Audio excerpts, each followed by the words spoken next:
it's Teresa here from South East London.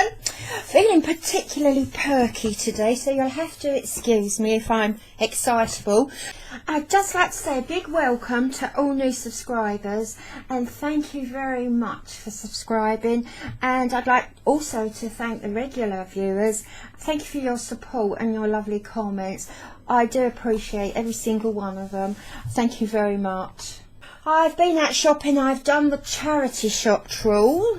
Look what I found. It's a quilt block. It's from a Dresden plate design, and as the name suggests, this design originated in Dresden in Germany, and it was very, very popular at the beginning of the last century, I think, and maybe slightly before. Yeah, I picked this up in a charity shop, and I thought, oh my goodness, this is actually on my list of things to do. This one is made up of petals, and it's quite large. It's 11 by 11. So this is the petal one. It's appliqued onto the background, and this is padded only slightly. I need to actually unpick a little bit to see what's going on inside, but I'm guessing it's just a very fine wadding.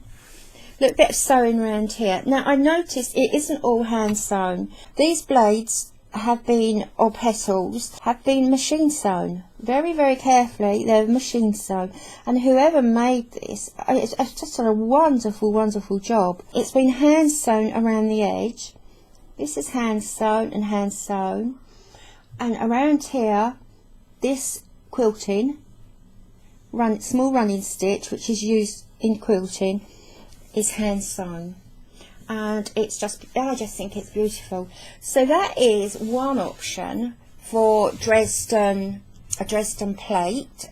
Now the other way is this. Now I think you've seen this before. I'm sure you have seen this.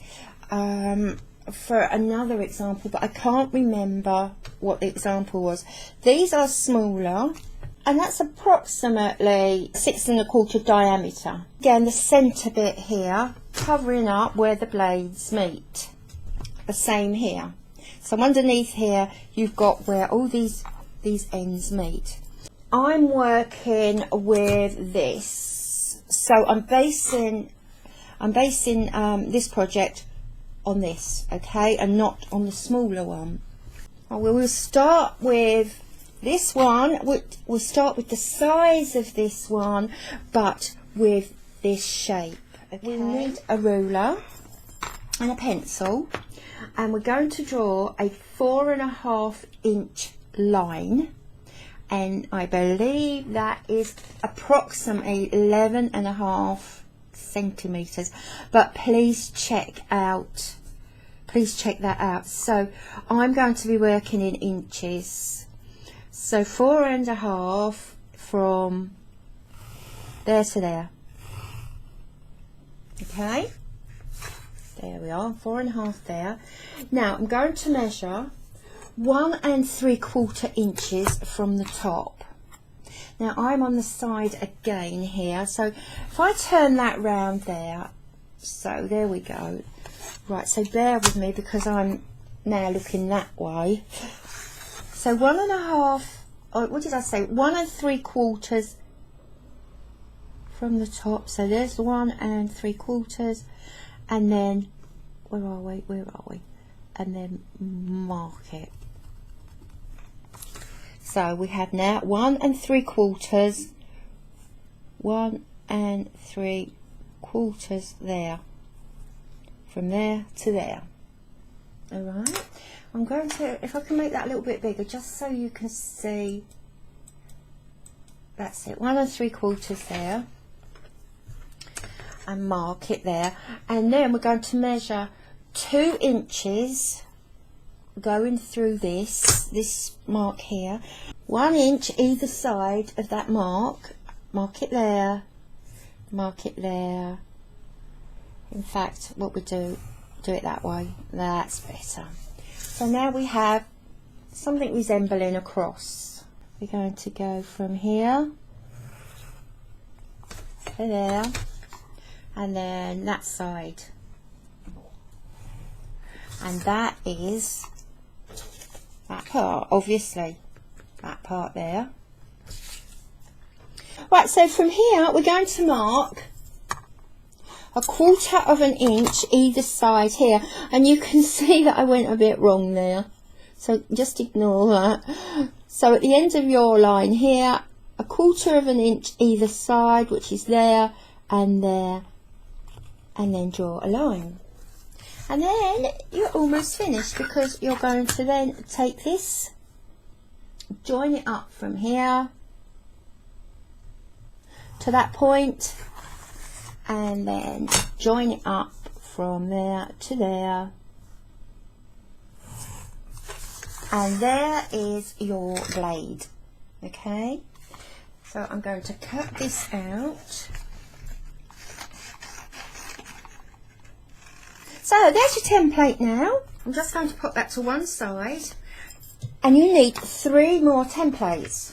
Now you need 3 circles. Now the best way to do this is to just go round something, and I went round this for the 3.5 inch circle. So the diameter from there to there is 3.5 inches.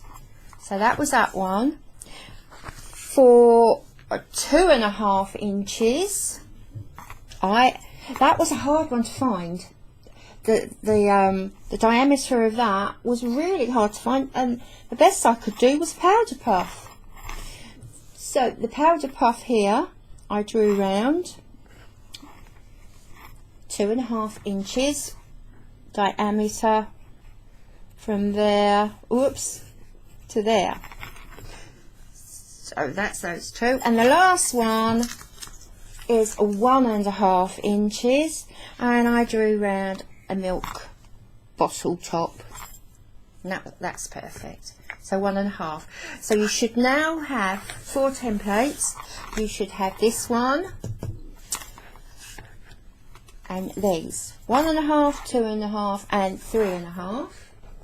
So now you're ready to think about the fabric. I've already sorted out the fabric that I think I'm going to use. I've interfaced some of these. Now some of these are from my stash, and you'll recognise them. My stash, I'm trying to use up all these odds and ends and these little pieces now. I'm just going to shrink that screen again so you can see all these. So yes, as I was saying, I'm trying to use up some of these now. I'm getting lots and lots of small pieces. That was quite a nice size piece, but they're all pink, basically pink, a little bit blingy. Because they've been used before, a lot of them are already interfaced, and as you know, I like to interface my fabric before I cut out any shapes.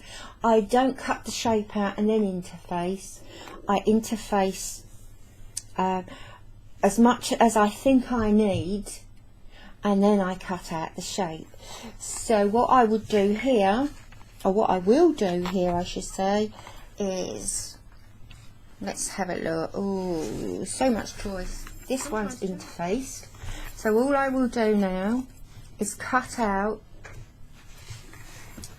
where's my pencil, is go round this, and the same with the circles. Let's try and save a little bit of fabric, because I don't know how many or what shape form this is going to take.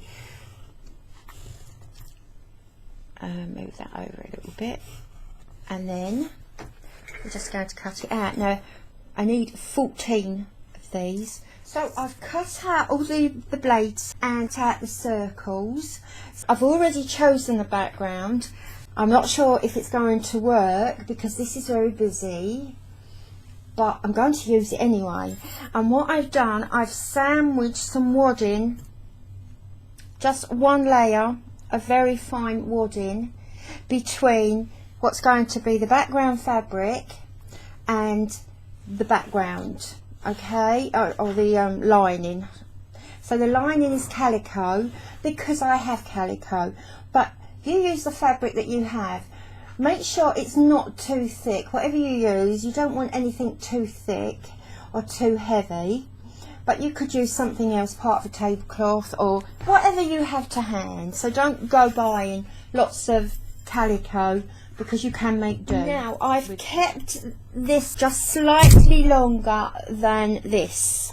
It's because I'm not sure where this will go. I've just kept it just only slightly longer by about 2 or 3 inches. So the original one, I wonder if it'll work better if yeah, that's better, isn't it? I'll turn that round that way, it works a bit better this way. So the original background here is, let's have a look, right, from side to side it's approximately 11.5 inches by, let's see, that's 12, by approximately 12, 13, 14, 15, 16.5 inches. So 11.5 by 16 inches approximately, but I've added on, let's see, I've added on 3 inches there, so that's 19.5, 19, about 20. So mine is 20 inches long by 11.5 inches. I've kept the width, only because that was actually the width of the fabric.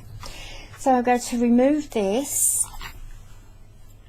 And my first step here is to secure the 3 layers together, and I'm going to do this edge to edge, and we've done similar before, if not the same.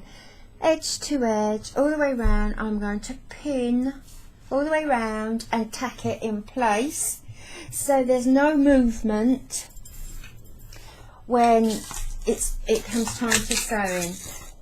So just pin. And I do advise pinning this all the way round, and after you've pinned it, you've tacked it all the way round the 4 edges, so it's nice and smooth.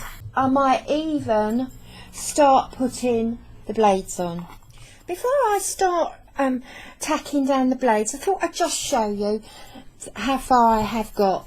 I have tacked the 4 sides, then I folded it in half to find the centre, and I put a pin there. So the pin is in the centre, and then I've just loosely pinned down the largest circle, the 3.5 inch one.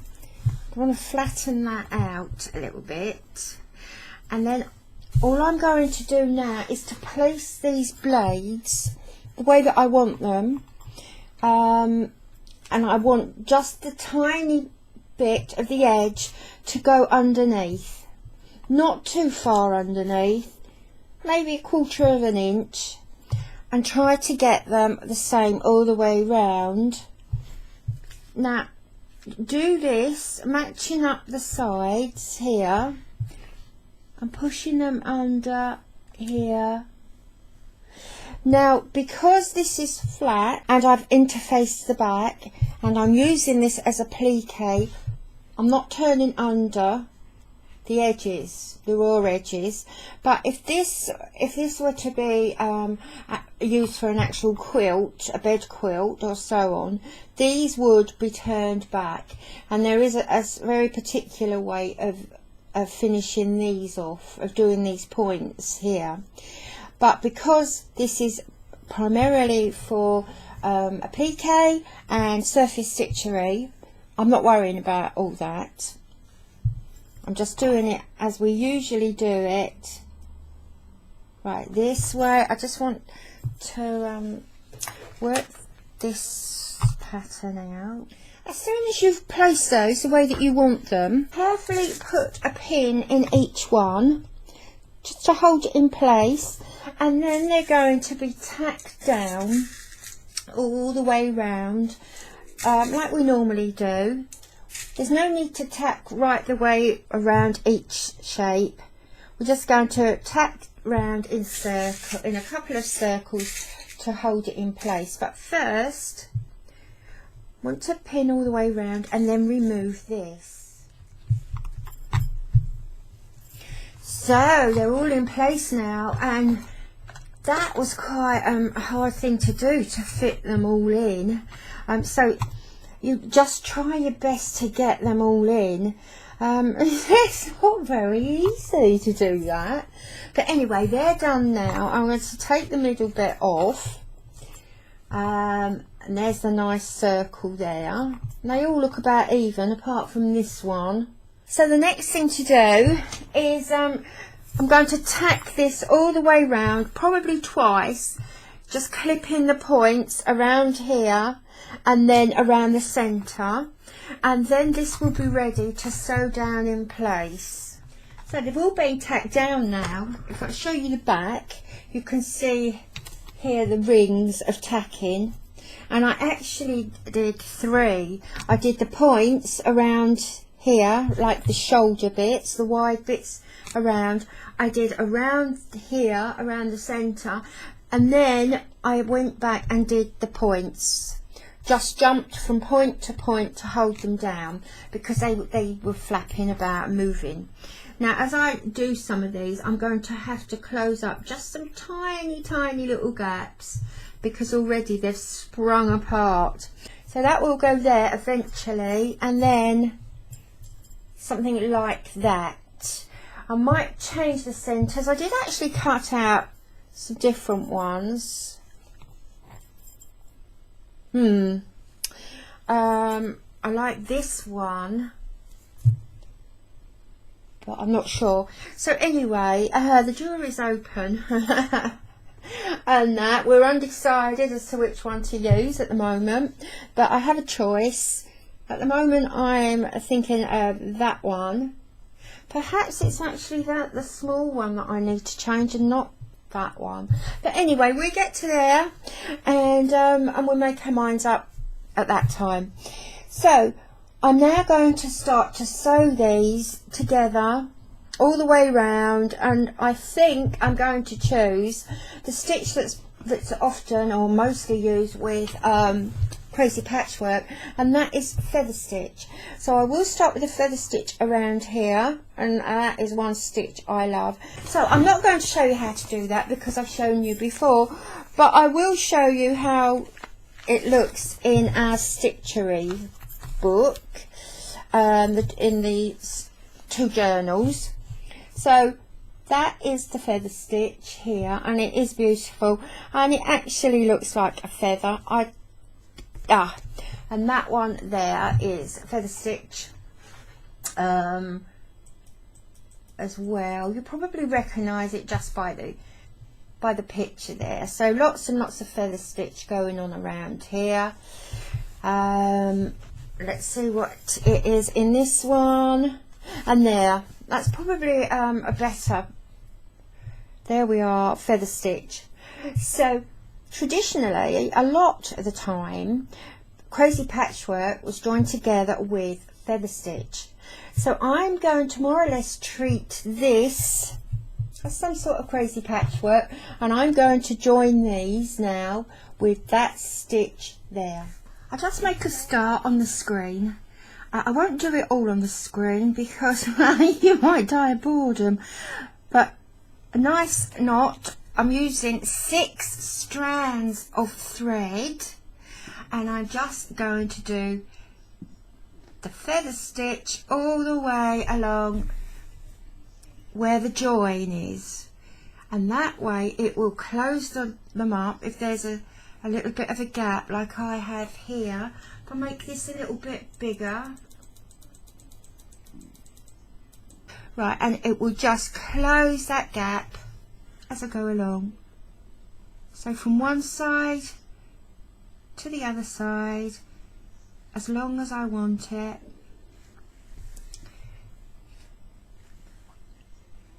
Oh, that one's twisted. Is it? Oh no, that looked deceiving. It looked twisted. So this is all I'm going to do now, all the way around the edges. I just hope I have enough thread. I've only got one skein, so fingers crossed. Just a little update to show you how far I've got. It isn't actually finished yet. I still have to put some feather stitch around the points here, but all the blades have been joined, and most of them have had one side of the point sewn, but not the other side. So I just need to finish off the ends, the pointy bits, and then that is finished. And when I look at it, I can't stop seeing a flower. To me, it just looks like a flower now. Now, there was a little bit of a mistake here, and I'll make this larger. There it is. Can you see this here? This side just wouldn't match. It just wouldn't fit. So I even cut out new shape here, and I played around with it, but I decided it doesn't matter. I'm not taking it out, I'm leaving it, because when I put the circle there, it hides it a little bit, but that can be disguised anyway. I can put some beads there or some stitchery, so there's no harm. So if it happens to you, don't worry, don't freak out about it. You can actually disguise that. You could cover that up, make a bigger circle in fact, and cover it up completely with a circle, or just make a feature of it some way. So yeah, don't worry about that. I'm not worried about that. I'll disguise that some way. So I think that's it all. What I will do now these are down is maybe cut out a few more of these in different fabrics, different colours, to see which colour really goes with these blades now. I'm tempted to say with the petals. See, I thought that would be nice, but I can see it won't. I like this one as well, that is the right side of that. So that is the wrong side, which is quite nice as well.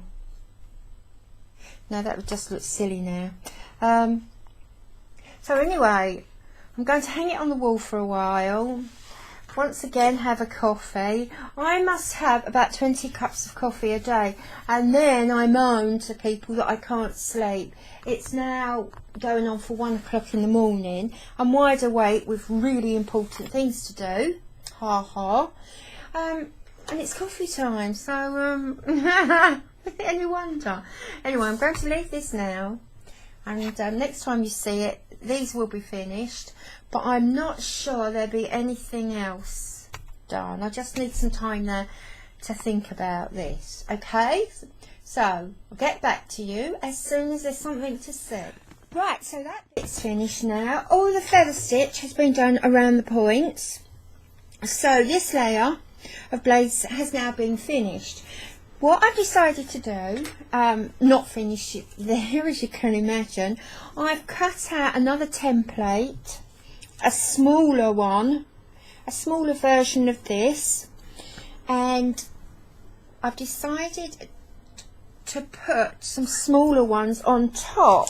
These were some of the spare ones that I've made smaller. Now I don't know whether to use the same patterns here on top, or whether that's going to be a little bit too fussy.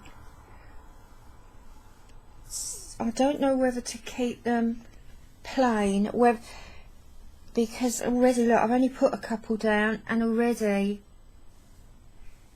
it's looking too fussy. In fact, some of these are actually being lost, I think, in the busy backgrounds.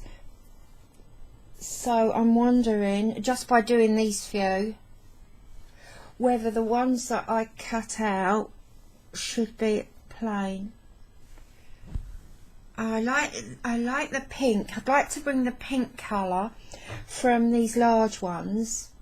I'd like to bring those to the front, but I'm not sure about using the pattern ones, if the pattern ones, as I just said, will get lost. I'm now going to sit and arrange these, put them into place and tack them down. So next time you see this, hopefully that is what they look like, ready for sewing. I've arranged all these blades and I've just tacking them down in place. I think I've got one more to do there. I'm just pinching that in place there, and that's done. Right, so all I've done is what we normally do and just clip each shape. I've done 2 rows of tacking around these. I'm going to make this bigger and you might be able, there we go.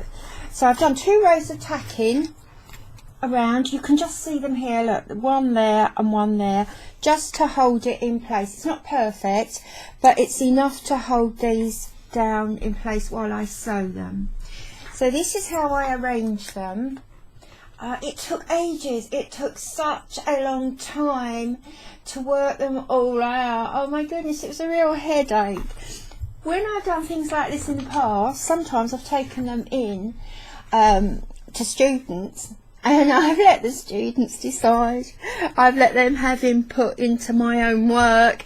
And that is, I think that is what I miss about not working. Now I'm looking at the screen and I'm not too sure about this one. This just looks like one shape. It is in fact 2, if you can see there. But anyway, I think I'm quite happy with that. I also, just a little tip, also find when I get to this stage and I'm not quite sure whether it looks right or not, is to take it out to the local park or a local cafe and just have a look in a different environment. And sometimes another environment, instead of your workroom or your work table or wherever you work, it just offers a different perspective on it. So I might actually do that later before I start sewing. I'm not too sure of how I'm going to secure these down, but at the moment I think it will possibly be blanket stitch, a very small blanket stitch in maybe a white thread. I'm going to keep the colour of the thread the same all the way round. It could be white or it might even be red, and that will unify it all. That will bring it all together, I think. I think I might nip out and take this with me, and when you see it next time these might all be reshuffled. You never know, do you? So these have all been sewn down now, and I used 3 strands of thread in a nice fine needle, because now the needle had to go through another layer, so it needed to be long and fine with a big eye. And I did alternated each one with either white thread or green thread. I'll make that bigger and you can probably see a bit more detail there. So there we go. So that is the blanket stitch. So the 2 stitches so far that we've used, feather stitch and the blanket stitch. I've had this hanging on the back of a chair right in front of me now all evening and for part of the morning.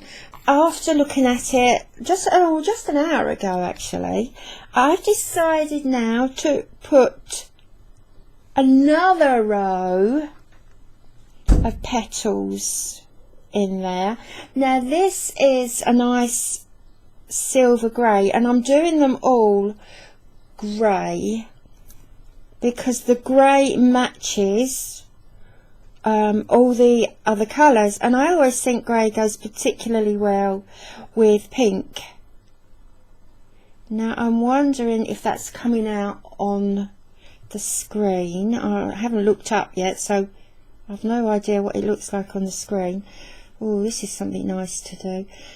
Now I'm wondering if that colour is deep enough or if I need maybe a deeper colour.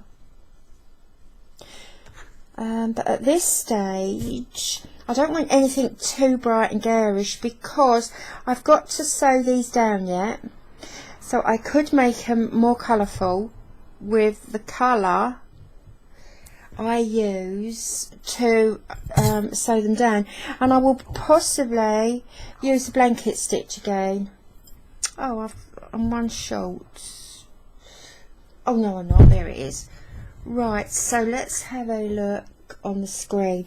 Right, it's very subtle. Once again, hide your eyes. I'll make this a little bit bigger. Ooh. Whoa, yeah, I think I like that. And if I outline that in if I do a blanket stitch, same colour, a grey, it could even, no, I won't do a white.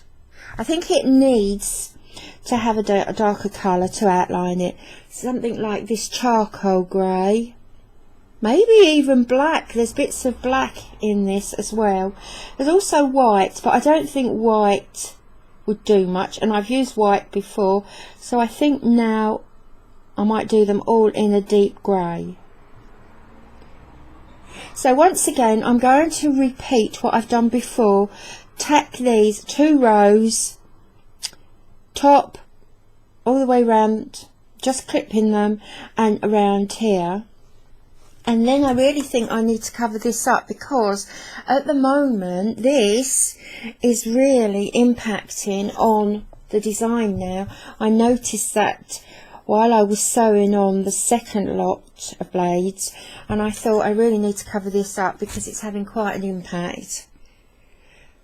So, but first things first, I'm going to tack these on and start sewing them. I'm going out now to my daughter's, so if I can tack these, hang them on the wall, so when I come in from my daughter's I can see it with fresh eyes. So that's the third lot of blades put in place, and as you can see, if I make this a tiny bit bigger, oops, that was smaller, wasn't it? Tiny bit bigger, you can see that I've used a blanket stitch in grey thread. Each one has been done exactly the same, 3 strands of grey thread all the way round on the edge, but this time I haven't done it as like I've done before, with the flat bit of the stitch on the edge and the legs inside. I've turned it round and done it so that the legs are on the edge and the flat bit is the other way round. I like that effect, and as you know, if you follow me, I actually like putting these stitches, 2 rows of blanket stitch back to back, and that gives a nice effect as well. So that's as far as I've got now. I did have to cover that blue circle up because it was affecting my choice of colours around here, so I've covered that up and just pinned it. Now the next thing that I'm going to do, that'll give you an idea actually of how it might look at the end. Next thing I'm going to do is do a little bit of running stitch around the edge here on the outside of the larger blades, or petals, you can call them petals if you like, along here on the outside of the large ones. And also at this point I might do something decorative inside the small ones, and I think that will probably be running stitch as well, or slow stitch. I'm not too sure what colours I should use. At the moment I'm looking at these 2 colours, and I'm absolutely desperate to use a red on this somewhere, but it could be because I'm being influenced by the red in the blue background.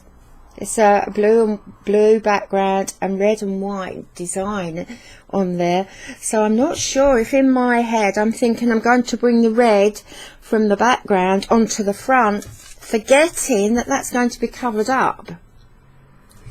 So I'd still like to use red on there, but it seems to me that this colour might blend more. It might complement it a little bit more, although the red should complement this as well, because there's green there, and red and green complementary colours, as you know. So I'm just going to work that out, and then I'm going to do some running stitch, as I've just explained, all the way around the outside. Okay, not sure about the inside yet, but I might start it once I've decided. So there we go, it's gradually taking on a finished look. So here's a close-up of the running stitch around the edge of the inside of the shape here, and I've also popped it around the edge of the middle one, the middle shape. Now I've put the slow stitch in all of the third shapes all the way around, but I've only picked out a couple of shapes to put it round the edge. I thought after putting it round 2 it might look just a little bit too much, so as I said, I have only picked out a couple around the edge. Now I'm keeping this big so I can show you what I've done as well. I've brought back the feather stitch that I did, the very first stitch to hold down the large shapes here. I'm now going to try putting it or working it in these shapes here, because it still looks a little bit lacking in something. I know what the something is. It's probably something shiny and small, just to give it a lift. But I'm going to carry on. I like the look of that. I've only done the one, so it might get a little bit fussy. But once again, I won't show you this, how to do this stitch, because you know how to do it now, and we've done it before here. So that is as far as I've got. Now, when I couldn't do the feather stitch anymore down here, I've just finished off along here in a whipped running stitch. So that is little running stitch, and then I've turned back and just gone in and out and in and out. Yeah, that looks quite good on the screen actually. So now I need to carry on and do it all the way around. Now I will make this smaller so you can see this, how it's looking with the slow stitch, the running stitch. To be honest, I think it's just regular running stitch now. So here we go. And you have to look quite carefully at the inside of these small shapes, and you can see the running stitch around the edge. Now on a couple, as I explained a minute ago, there's some running stitch around the larger shapes, but you really have to look for it here. I don't think it added much, so I did maybe 5, 6, just 6 of them, and I thought I might leave it at that. But see how it goes. I might finish those off. I don't actually think it needs those. We'll see how it's looking once I get the feather stitching, and I will probably keep this one colour. Now the colour I've chosen is the colour that is already outlining, the colour that I used before for feather stitch. I'm now going to bring that outside colour, purple, into the centre, and hopefully give it a little bit of composition and join it together. Alright, so the next time you see this, the feather stitch will be all the way in the centres. So this is the last one now, and I've almost finished. So I've finished the feather stitch here, and then at the narrow part I'm just going to do a few little running stitches along there to the end, like this, and then I'm going to turn back and just whip them, and all that means is going through them, through that way, and then through the next one. And that isn't the same as interlacing. I'm just whipping the tops into the back, and then that's finished.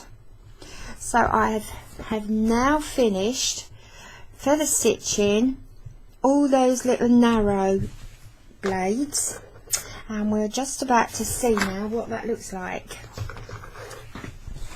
So I shall make this smaller, and I have a feeling it's going to look quite busy. Right, there we are. I might be able to make that just a little bit smaller. Lovely. So there we are now with all the feather stitching finished in these little narrow pieces here, and I quite like that effect. I'll make that a little bit bigger. That's it. You can see those narrow bits now better. Now I'm not sure whether they're finished or not. I don't know whether I should add beads to the ends of the feather stitches, French knots, or leave them. So I think for the time being I'm just going to leave them now and see what progresses. I'm thinking now about the centre, and I have a piece of fabric here, and it's from an Indian blanket, and it's just a little motif from that blanket, and I'm thinking or wondering what that will look like if I cut around this and pop it in the centre. So I shall very carefully just cut this out all the way around. So, and this piece will be saved. Right, let's have a look. Oh, now I think I like that. Yes, I like that. I think what it might need, I'm going to back it with some iron-on violin, some iron-on interfacing, and then I might actually place that on a piece of fabric so I get a nice round effect here. And off the top of my head I'm thinking of red. I think it needs just a little ring of red, and then I shall get back possibly to the feather stitching on here, because already the sequins on here and the background green peeping through, if you can see, that is actually on green background and it's just peeping through there.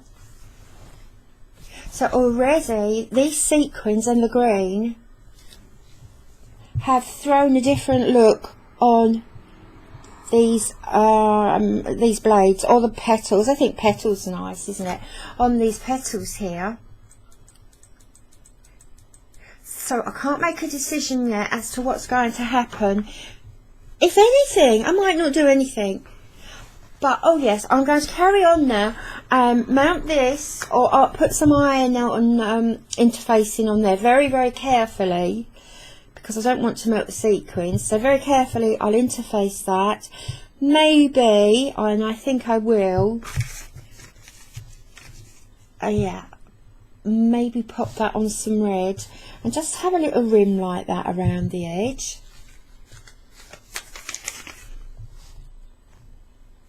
And then I may sew it down. Okay then, I'm going to carry on then, and oh, it's on its way to looking almost finished. There's still a little bit of work to do on the background, but this is more finished than it isn't. Okay, so I'm going to carry on. It's getting quite exciting now, and we'll see how it looks in a couple of minutes. I went back to that one and placed this over,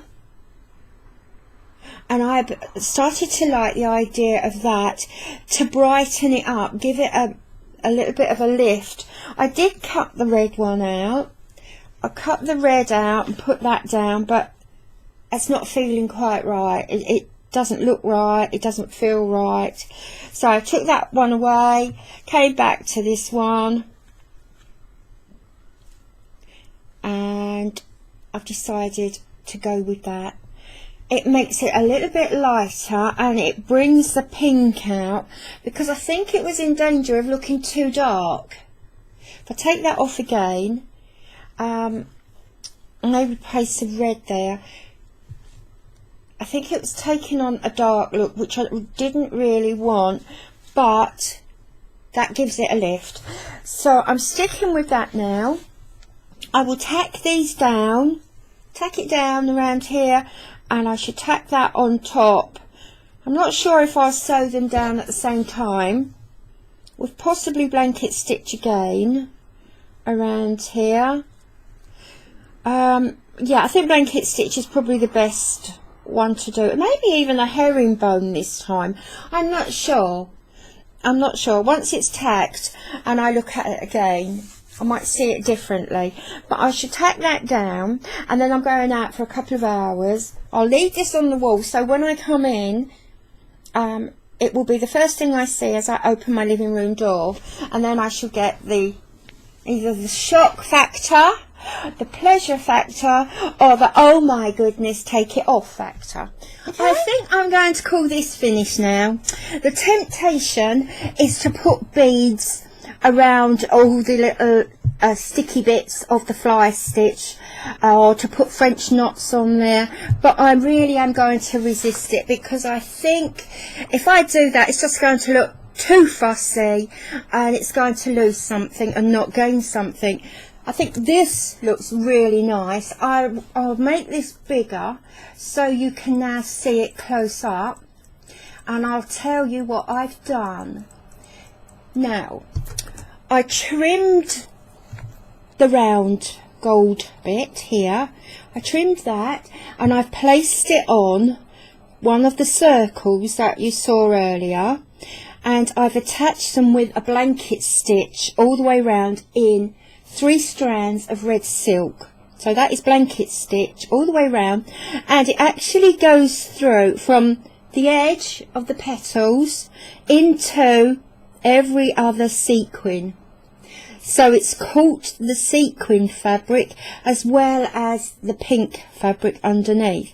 Where there have been a few sequins missing, I've just had to judge it. Like here, there's a whole lot of sequins missing, so I've just judged it. So that is the middle. I'll make that a little bit bigger and move the camera so you can also see what I put around the edge. Right, so I'm going across now. Right, all the way around the edge I've put a herringbone stitch. Right the way around all these blades there's herringbone stitch, once again in red, because I think the red of this and the red from the outside, the herringbone stitch, just brings it all together nicely. Now, when you're doing this, you can finish yours at any stage. You certainly don't have to put more than 1 row of blades on here, or 2 or 3. You do yours exactly how you want and finish how you want. I find it hard to finish a lot of my work. I really need another voice saying, "No, stop, you're overdoing it." But on that note, what I'm going to do now is just very quickly show you how to do the herringbone stitch, because I'm aware we have new people. Now, once again, oh gosh, I'm going to just make this smaller. Well, try to. And once again, these, I've gone back to these books here, these Stitches books, and they're both illustrated in here with a diagram here of how to do the herringbone and a practical bit. And this is more or less just a little bit of experimentation and showing you how you can use it as a couching stitch to couch down ribbon. So that is that one in there, and here, which I actually think is the neater one, it's showing you how to do it, a diagram again, and this is what you're aiming for. Unless you're doing it as textile art, which we are, then you do it to suit you, big, small, wide apart, close together, as long as you get a texture. So having said that, I'm going to carry on now and just show you how to do this. So very quickly, once again all exaggerated so you can see it on the screen. I've got a big needle here, but your needle depends on what fabric you're using and what thread. So I'm going to bring it over here, just as if you're doing a cross stitch, and go down like that into the back again, a little way across to the right, and you are going to cross it. You'll cross it there, and you'll come over here. Now, bearing in mind, You can have yours as wide or as narrow as you wish. Now that is one stitch, and then we start again here, over there, and across like this, and it really is a gorgeous stitch. I've made my stitches long and short, thin and fat, because that is one of our art elements, the contrast. Oh look, I could get carried away doing this. I think I need to stop. Yeah, see how lovely that stitch is? So that is herringbone stitch. Now I said I finished, but I could very well finish here and say I'm not sure what I'm going to do with it, which would have been true this time yesterday. But last night I was looking in a craft box for something really important, and I found this. Now we all know that you don't buy one handle, so I know that somewhere around in my boxes there will be another handle, and I think this might make an ideal bag if I can put this through there. It's as simple as just putting that through there and turning this into a little bag for sewing, a travel bag for my sewing things. So that is what I'm going to do now. So I'm going to go off, find the other handle, because there's no point starting this if I really haven't got another handle. Right, the first thing I've done, I've trimmed all the way around here. I've taken the excess off, and there was quite a lot of it either end. I want one end longer than the other, so this is the long end, because it's this end that will be the top that will be folded over into the handles. Oh, and by the way, I did find the other one, luckily. So this is ready to be sewn, but I have a problem here. I've gone far too near the edge here. Even though I measured it from the centre, I've worked over that way, so I have less room there for seam allowance and more here.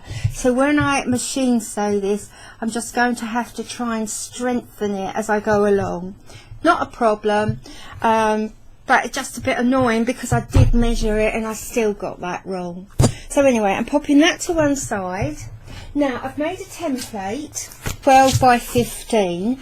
Now this is the bit where the handle will go, so that's the top, and it's 15 inches long, allowing enough fabric to be turned over at the top, at the handle.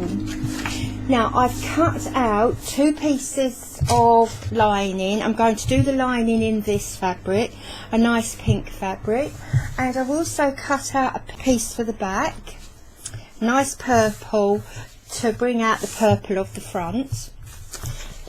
And I've got the handles ready. Now the handles, we need to measure across the gap. We need to find out how long this gap is. And as you can see, this tape measure's been well used. It's filthy. So that gap is 10 inches from the very end there to the very end here. So you need to find halfway there, and then halfway here, and it's there, and I've already marked it. So I've marked halfway here. Now you've got halfway marked, halfway between the two ends marked here. Now you want to find halfway in the top of your template. So I'm just going to crease it. Luckily this was already creased. It only arrived this morning, this Amazon box. So crease it there, and I'm going to mark that. I'll mark that just with a bold marker. That won't rub off. Right, so that is now the half. So we know that those 2 halves have to match, so we get the same amount of fabric either side. So this will be central now, centre with the design. Right, I've made that bigger now so you can see what I'm doing. So the handle will come there. You can see the 2 marks there are marrying up. Now I want to mark where this finishes there and where it finishes here. because this is where the fabric is going to be fed in to the handle. So this is how wide we want the fabric at this end. Now all we're going to do is just judge it slightly. I don't even know if you need to measure it, but I will do. Whoops. So we'll take this down about, I want a nice opening, and I take it down about 4 inches. So we'll measure 4 inches from the end and mark, and then we're going to go from there to that mark there and do exactly the same here. 4 inches down here at this side, 1, 2, 3 there, and then we're going to mark it down there. Lovely. And just cut these off. Now this is done on the back and the front of your bag, and also on the lining. Okay, so there we are. And that now is ready to be placed on your fabric and cut out. I'm going to carry on now, and I'm going to cut my fabric out this shape. So that's 2 lining pieces, and the front and the back, and then I shall think about sewing them together. First thing I did was to sew the lining across the top here on the back and the front. So if you look closely here, I've sewn across here and secured the lining to each piece, front and back. So it now looks like that. If you can see that, it's now looks like that. I've pinned it all the way around, matching up the 2 seams here, but I haven't opened the seams. I've just made sure that they're in exactly the same place. Now the next thing I'm going to do is machine sew all the way around. Now I have right side and back side together here, and I have the 2 linings together here. So I should sew all the way around, but leave about a 4-inch gap in the seam on the lining. On the side, on the lining, I'm going to leave about a 4-inch gap. So I shall start one side of the gap, go all the way around the edge, and then I will finish the other side of the gap. Okay? So that is the next thing. Now, we have actually done this before, the line in a bag, and we've done it on these. If you remember, we've done this, and if I remember, I will put a link on the screen. We're going to do it the same way as we lined these bags, this one here and this one. And another thing to remember, if you haven't got these handles, you can easily make the straps the way that I made them here, out of strips of fabric, and sandwich them between the lining and the front and the back. It's so easy. But the method of doing these will be on the same video, obviously, on this video. So I'll put the link there, and if you need a little bit of additional advice, then it will be on these videos. Okay, so I'm going to crack on and now machine sew around this, and then oh my goodness, then it'll almost be finished. So it's been sewn now all the way around the edge with just the 4-inch gap here left open, and a 4-inch because it's quite nice. You can put your hand in, or I can put my hand in there easily. You might need a smaller gap for your hand. Now just going to cut off, I'll make this a bit bigger, but I'm just going to snip off the corners, and that will make it easier to pull through and to re-establish the corner shape. Makes it easier to push out, but don't clip too near to the stitching, Now I must say I wasn't too impressed at sewing this lining fabric. It was slipping all over the place, and it was quite difficult, and I think perhaps another time I might use tissue paper to sew that fabric. I can remember doing that long time ago, using tissue paper, and it makes it a lot easier to use to sew on silky fabrics, and you just rip the tissue paper off. Right, so here we go. Now we need something to pull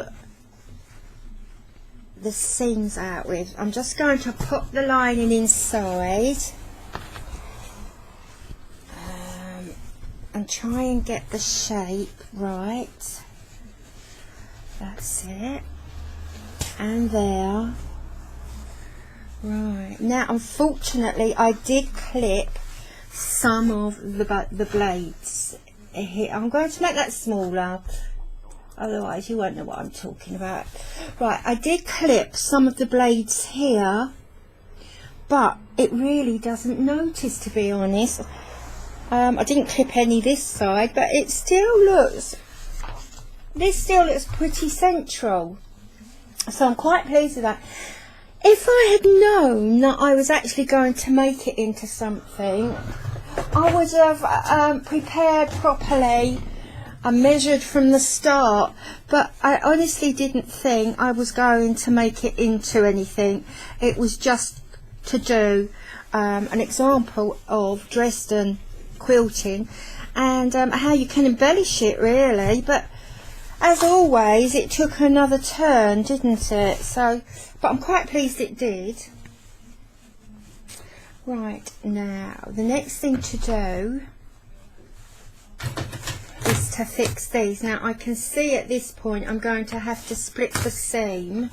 Never mind, I'm going to carry on splitting the seam. I'm just unpicking a few stitches to make it easier to thread through there.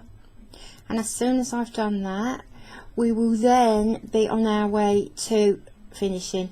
I think I might even iron this as well, press it as well while I'm doing that. So, oh, it's look, it's coming undone lovely. Right, there we go.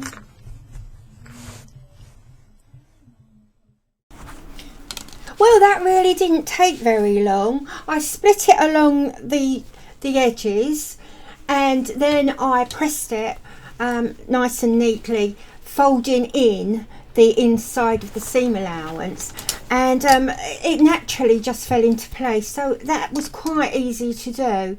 Didn't take any time whatsoever, but what a silly thing to do. As you can see now, the seam allowance has been oversewn inside very, very neatly with small stitches from one side to the edge all the way down across the bottom and then up to the top, and the same on the other side as well. It was I'll just show you the back. So that is the back as well. So I did the same on both sides. I'll move that up slowly so you can have a look. And I'm really quite pleased with this now. The lining is slightly bigger than the actual bag, but that's okay. It doesn't make a great deal. Oh, just pick those off. It doesn't make a great deal of difference. And so the next thing to do is to think about putting the handles on. So this is the interesting bit. Oh, I'll just make that big. I hope that didn't shock you. So the next thing to do is to very, very carefully pull this down, pull the work down in front of you, and take the handle. Now, sometimes these handles have a right and a wrong side, but these are just the same either side, so you can use either side facing out. But I have seen them where they have got a different back side, so to speak. Now the narrow bit at the top here goes through, that bit there goes through the gap that we measured. Can you see how that fits in nicely? And then the exciting thing is I want to stop by the herringbone right there, and I want to be the same distance from the herringbone as it is at the bottom, and that is less than half an inch, about 1/4 of an inch. So I want the same distance here at the top. So I'm just going to thread those in, and I want to make sure that it's neat and it's straight. So I should measure, and it's 2 inches. So this end I'm going to measure 2 inches, and I will put a pin there. Now presumably if it's 2 inches that end, it's going to be 2 inches the other end, but I'm still going to measure it just to make sure. So I'm popping the pin in there, and all these pins are still tough. They've been catching on the lining fabric. I really do need to get rid of these. So I had the 2 inches one end, and it's actually 2.5 this end. You'd imagine that if you pulled it tightly you'd get a straight 2 inches. So I'm going to put a few pins in just to make sure that is 2 inches all the way along, otherwise we'll have a wonky bag handle, and that is as good as 2 inches. I think I'm just going to move that slightly down a little bit just to make sure it is 2 inches, and pin that. So the whole process doesn't take too long. Now that's that side done. I'm going to do the same. I'm going to measure it as well on the other side and pin that as well. Now flatten out the back first, make sure it's nice and flat, and then pop your fabric through the slot exactly the same way as we did the front. Pull it nice and even out the fabric in that slot, and then we'll do exactly the same, and we'll measure that and also pin that, and we will match it with the first handle just to make sure the handles are exactly this level, they're the same. It wouldn't do to have one handle higher than the other, would it? So that's looking good, and you can see there those are perfectly matched. I'm just going to straighten that up just a little bit just to make sure. Lovely, lovely. So now I'm very carefully going to fold that back and pin that in place as well. Now there are 2 ways when you come to sewing this. There are 2 ways of sewing this. You can do this by hand with a very small oversew stitch like we did on the bits, the side bits that I had to split, or you can actually do this by sewing machine. And I've decided, I'm just take that pin out there, I've decided that I'm going to do these on the sewing machine. So I'm going to take this over to the sewing machine now, and I'm going to machine sew them. So what I didn't say was that after you've put the lining in and you've pulled the main body through that hole, you need to close that gap. So I've closed my gap there with just a zigzag stitch.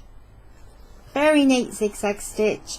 So I didn't show you at the time, I forgot. It was only just sewing the handles on now that I remembered. So here we are, it's finished.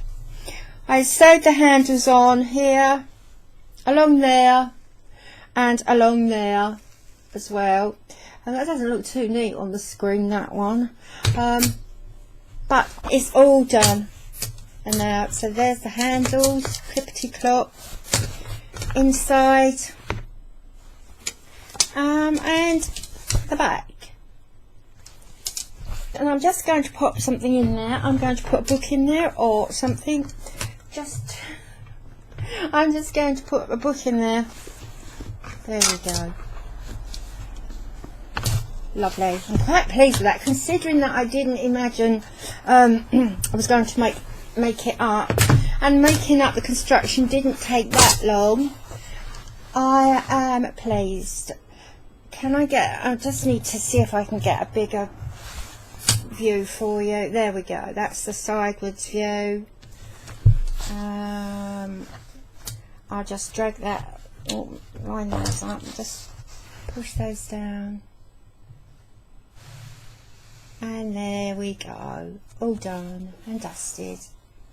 I particularly like this. I'm really pleased with how that turned out. And this is always the main part of our work, the design, inspiration for design. If we make it up into something, that's nice, but if we don't, that's nice too, because the making up isn't the main thing, it's the design and the progression of an idea. And just to show that progression from our inspiration, which was this, so that was the initial inspiration from the charity shop, combined with this. So we took the size from this and the points from this, and between the two we came up with that. And I think I much prefer mine. Okay. Look, thank you everybody for joining me, and if you got to the end of this, well done, well done. Hope the new subscribers enjoyed it, and definitely hope that all my regulars enjoyed it too. So until next time, take care, and I'll get back to you shortly. And it would be nice to see your work on Facebook, as always. There's some exciting work taking place there. So take care everybody, enjoy the summer. If you're over here in the UK, we should be having degrees of 36 this weekend. Not sure I like that, because I'm quite partial to the autumn and the winter. But anyway, we do like a moan at the weather, don't we? A moan about the weather, we're great for that. Do have a go, I think I've said that, and I'll see you again shortly. Take care now.